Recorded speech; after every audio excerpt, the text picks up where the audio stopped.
எல்லாருக்கும் நிரந்தரமான வீடு இருக்கணும். ஒவ்வொரு வீட்டுக்கும் ஒரு மோட்டார் சைக்கிள் வாகனம் உறுதியா இருக்கணும். காரும் தான் லட்சியம். அதுக்கான வசதி வாய்ப்பை உருவாக்குற அளவுக்கு பொருளாதார வளர்ச்சிக்கு வழியை உண்டாக்கணும். ஒவ்வொரு வீட்டில் இருக்கிற ஒவ்வொருத்தரும் மினிமம் டிகிரி படிச்சிருக்கணும். ஒவ்வொரு வீட்லயும் குறைந்தபட்சம் ஒருத்தருக்கு நிரந்தர வருமானம் கிடைக்கணும். அதுக்கான வேலை வாய்ப்பை உருவாக்கணும். அதுக்கு தகுந்த மாதிரி கல்வியில பாடத்திட்டத்துல சீர்திருத்தம் செய்யணும். கவர்மெண்ட் ஹாஸ்பிட்டல்ஸுக்கு மக்கள் எல்லாரும் பயம் இல்லாம நம்பி போற மாதிரி மாத்தணும்.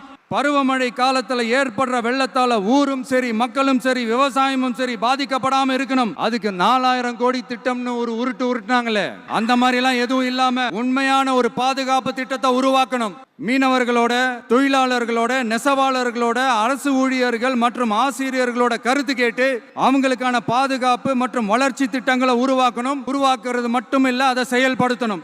முக்கியமா இண்டஸ்ட்ரியல் டெவலப்மெண்ட்ஸ்ல கான்சென்ட்ரேட் பண்ணணும். எல்லாத்தையும் விட ரொம்ப ரொம்ப முக்கியம், சட்டம் ஒழுங்க ரொம்ப ஸ்ட்ரிக்டா வச்சிருக்கணும். நம்மளுடைய அம்மா, அக்கா, தங்கச்சிகள், அவங்களுடைய பிள்ளைகள், குழந்தைகள் எல்லாருக்கும் பாதுகாப்பை, அதுவும் உண்மையான ஸ்ட்ராங்கான பவர்ஃபுல்லான பாதுகாப்பை உண்டாக்கணும். அண்ணா யூனிவர்சிட்டியில நடந்த அந்த பெண்ணுக்கு நடந்த அந்த பிரச்சனை மாதிரியோ, இல்ல கோவையில நடந்த அந்த கல்லூரி பெண்ணுக்கு நடந்த பிரச்சனை மாதிரியோ அதெல்லாம் நடக்க விடவே கூடாது. நம்ம வீட்டு பெண்கள் ஸ்ட்ராங்கா, பயமே இல்லாம தைரியமா இருக்கணும்.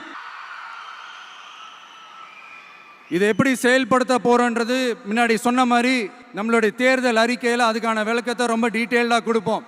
நான் சும்மா மற்றவங்க மாதிரி அவங்கள மாதிரி எல்லாத்தையும் அடிச்சு விட்டுட்டு ஏமாத்துற வேலையெல்லாம் இங்கே கிடையாது நம்ம கிட்ட.